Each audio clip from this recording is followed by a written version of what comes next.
We seem to go through an endless search in life of looking to the world for happiness, peace, love, and fulfillment, reaching goals and objects of seeming fulfillment only to find that you are still unfulfilled. When fulfillment is sought in the world, the awareness of our innate true self and the consistent happiness that radiates from this awareness seems to be obscured, and anxiety, depression, lack, and unhappiness seem to become a common experience. Everyone has a deep knowing within that there has got to be a better way to live. And life is here supporting this intuitive feeling, as you do not have to carrot chase happiness any longer. Life and happiness are here right now. Initially, it may not seem like it is here right now, yet with a little willingness to open up to a new purpose for life, one gently turns one's attention inwards to question everything that seems to stand in the way of this ever-present experience. It can be very difficult to get yourself out of all of the twists and turns of a complicated maze. This is why intuitive guidance is always available, like a GPS, guiding the split mind from specifics of form to what is arising emotionally and mentally, which is often called mind training or mindfulness. Through turning one's attention from the level of perception, being the world, to getting in touch with arising or repressed emotions, and then to the mind level, being the beliefs or thoughts, one opens to vulnerability. Being vulnerable and authentic with the emotions that you are experiencing is the first step in allowing you to realize that you do not like how you feel right now. And this is the gateway back inwards to consistent peace. Through one's willingness to turn inwards and focus on the mind and what arises in awareness, every moment becomes a wonderful opportunity to question all of the unloving egoic thoughts and ego belief in mind, the false belief in separation or duality that onsets lack of peace. The mind has to open to start tracing the roller coaster of perceptions and emotions, which often look like upsets, annoyances, or temporal pleasures caused by the world, back inwards in mind.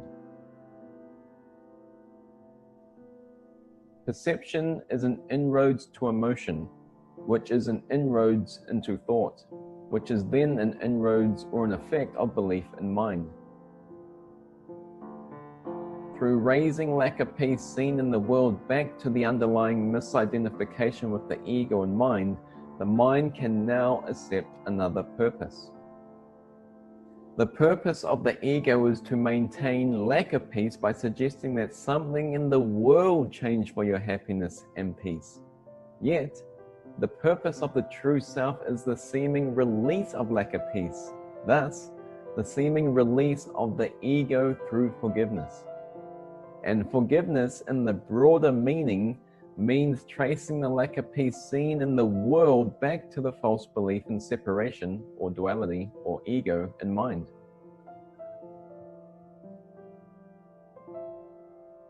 One can calmly look upon the arising unloving thoughts without judgment.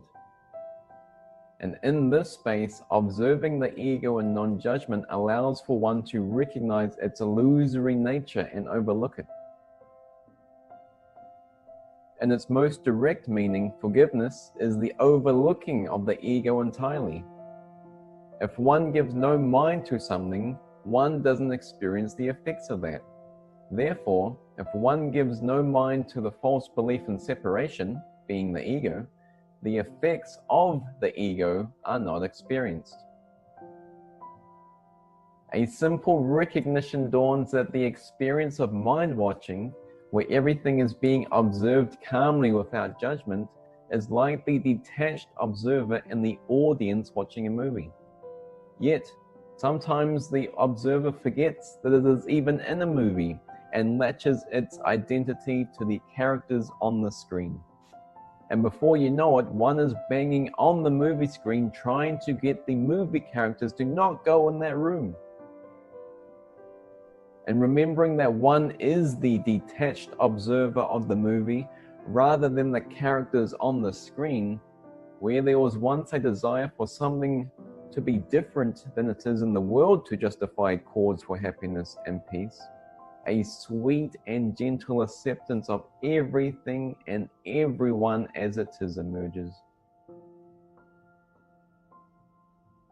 Acceptance reveals to one that the seeker and what is being sought are the same. That what the seeker sought for in the world was indeed itself. Therefore, there is no need to change the world to shift internally. Yet, there is now all cause to going within to effect a change in the mirror, being the world. All searching ends when one recognizes that what was once being sought for in intellectual understanding or in the world is ever present now within yourself and is always available as your true self, making it unconditional and not circumstance dependent. This core inner knowing that there must be a better way to live has always been pointing one towards one intuitive insight. That consistent peace and happiness has always been in a simple change of mind from the ego to the true self. Ultimately, a quality of one's very being that is here right now, rather than something to be strived for in the future. Like a flashlight trying to find the source of the light, it has always been oneself. This was only seemingly overlooked in trying to find the source of the unchanging light and what it shined on: intellectual understanding, emotions, and the world. The immediacy of peace and happiness is now revealed, as it has never been linear or something apart from oneself to be gained in the future. When the ego belief system has been seen for what it is, being an illusion, and overlooked, one rests as both the exuberance and the stillness of the present moment, the true being beyond the ego thought system. And it is here that you are content and you are aware of the lasting peace that is sourced from the awareness of wholeness or whole mind. Life is all for you being consistently happy, and this is shared with complete certainty. The intellectual mind, who you think you are as long as it is valued, will forever project the complete worthiness, love, and happiness that you are now as present into the future.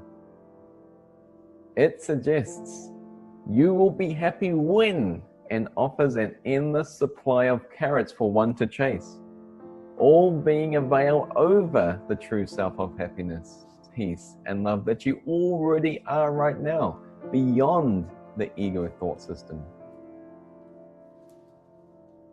The false ego belief in mind seems to prompt the mind to keep placing its value in it by offering endless false problems to solve, endless things one needs to do to feel accomplished, and endless pursuits for future happiness.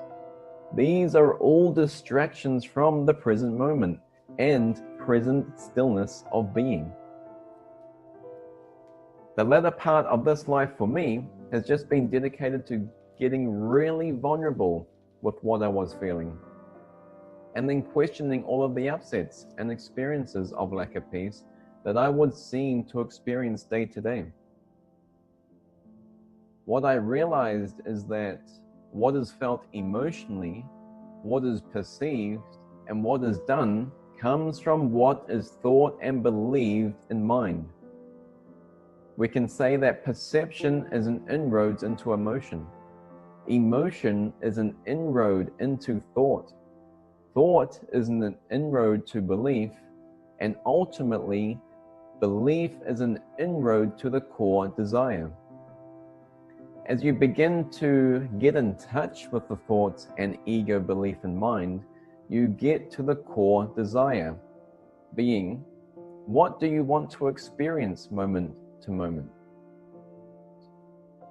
Desire, as a stepping stone, is either singular for peace or split for something other than peace.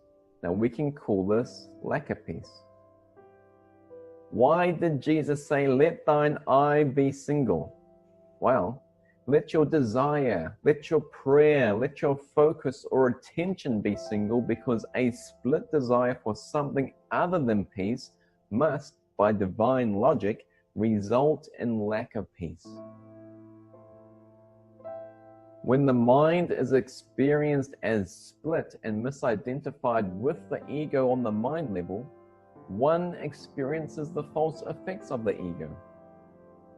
The ego always speaks on behalf of separation, being the false belief of separation in mind. It is experienced on the mind level as attack thoughts, being judgmental, comparison, and hypothetical thoughts of a past and future.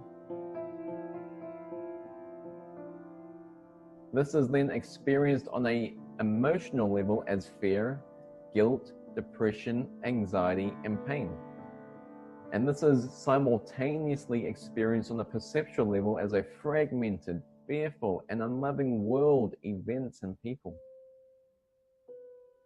The actions that then seem to arise involving trying to find solutions to this discomfort, fulfillment, and pleasures to what is experienced through some change in the world or in perception, totally forgetting that perception is an effect or a mirror of the mind level. What is your core desire on the mind level? What do you want to experience, peace or lack of peace? And so what is an example of a split desire? I will be happy and peaceful when their behavior changes. You can see that instead of just being peaceful right now, the split desire of the ego places the present experience of peace into a future goal, being their behavior changing. This is the purpose of the ego, to place what is available now into a future goal. This is the trick it plays on the mind. Peace, completion, and happiness can never be found in the future.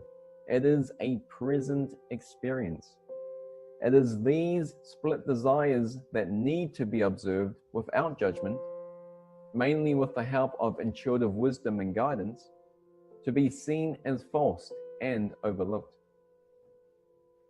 As I questioned the underlying thoughts and ego belief in mind, I realized that I didn't have to believe or misidentify with the seeming ego or its unloving thoughts and resulting emotions and perceptions as if they were mine, taking on false responsibility for them as if I was the fearful one, as if I was the broken one, and as if I was the judgmental one. These are all qualities of the ego, the false sense of self. And just like a passing cloud through the sky, in which the sky doesn't try and attach its identity to the cloud, I could allow what arose in awareness to arise and disappear without giving it reality or deriving my identity from it. The singular desire for the experience of peace, which surpasses human understanding, aka the intellect, is a desirelessness for a particular condition, worldly outcome, or even self-improvement to be happy. The body still speaks, moves around and eats, but the peace of the true self that you already are is not conditional. It is not circumstance dependent. Therefore, the experience of consistent peace is available this instant, yet seemingly simply overlooked when sought for in intellectual understanding, emotion, or the world. Matthew 6:22 says, "If thine eye be single, thy whole body shall be full of light." And so if your focus is singular, your experience of the world will be consistent in joy, peace, fulfillment, and love. And so your being will be full of peace, joy, and the fruits of the Spirit, rather than the fruits of the ego, which are lack of peace, upsets, and deceit. Through this shift in purpose, one's attention turns from worldly specific problems to mind-watching. One reverses the false cause and effect of the ego. In tracing everything back to the original foundation, choice, seen incorrectly in the world, is seen where it truly lies, as a stepping stone on the mind level between the ego or the true self. Through this period of mind watching and sorting the false from the true, the ego and the true self, what is false is naturally discarded, leaving what is real and true. Once the ego is seen for what it is, false or an illusion, the true self of consistent peace, love, and joy are left shining as it is, available this very moment. This choiceless awareness is just an acceptance of a decision that is already made. However, in this acceptance, there is now no other or choice to choose between in mind. The ego has been forgotten, and peace, or the true self, is the only experience. Therefore, peace is the only experience. The key to what you experience is always within, as oneself. And this is a cause for joy, because you don't have to wait for anything in the world to change to be happy. You are so loved without conditions, and you are always safe and supported in the gentle remembrance of the true loving nature of self that never slept. The true self that is beyond the ego is an experience beyond all words, books, intellectual understanding, which are just all pointers or stepping stones to the experience of peace. Life is all for you being consistently happy, because happiness is who you are as life.